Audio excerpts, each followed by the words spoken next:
Orang toko cuma 2 tahunnya. Untung lugi sampai dipecat besok pagi. Ya, jangan tanyakan api biru ke toko. Orang bengkel pun beli. Karena nggak ada hubungan dengan orang bengkel yang saya jual. Orang bengkel yang dirawat mesinnya. Kalau pembalap yang dirawat itu aliran api.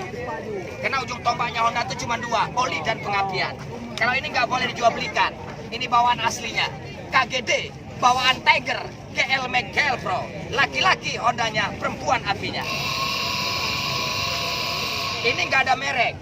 Bawaan sepeda motor Cina, Jetwin, PR, Diki Cencing, Kuantai, Andilau. Itu api Andilau.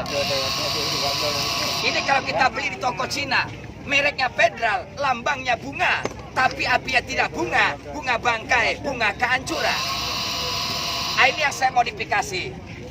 Orang tua saya pernah berkata, biar singkong tapi nyata.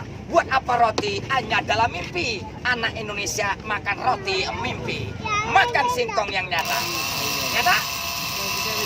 Kalau kena air kayak mana? Jangan curiga ngeliat wajah saya yang ganteng ini. Biasa aja ngeliat orang ganteng. Kepala busi minum air. Ya? Nggak ada yang hebat kereta orang kalau kena air. Jangankan yang 30 juta.